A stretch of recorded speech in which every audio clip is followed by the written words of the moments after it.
आपल्याकडे पायाभूत सुविधांचं काम किती खराब निकृष्ट अशा दर्जाचं केलं जातं याचं एक ताजं उदाहरण समोर आलंय।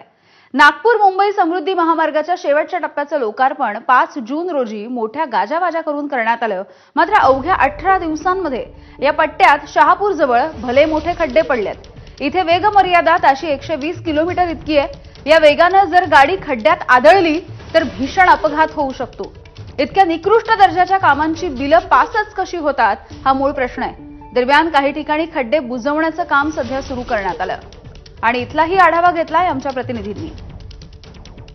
हजारो कोटी रुपये खर्च करून समृद्धी मार्ग नागपूर ते मुंबई हा मार्ग तयार करण्यात आला आणि 5 जून रोजी मुख्यमंत्री देवेंद्र फडणवीस यांच्या हस्ते थाटामाटात या मार्गाचं जे उद्घाटन आहे ते करण्यात आलं।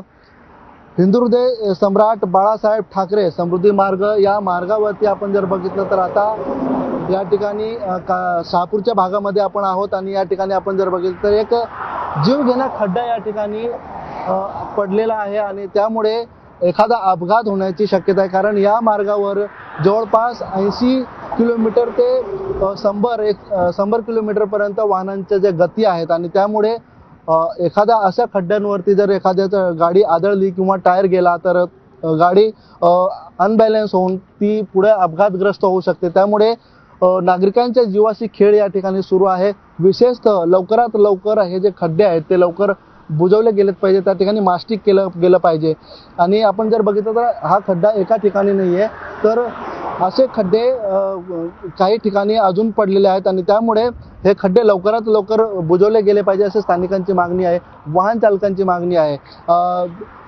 असे खड्डे अजून अनेक ठिकाणी आहेत, त्यामुळे लवकरात लवकर हे खड्डे बुजवले गेले पाहिजे, नाहीतर या खड्ड्यांमुळे एखाद्याचा जीव जाण्याची दाट शक्यता आहे। अनिल वर्मा, एबीपी माझा, शहापूर।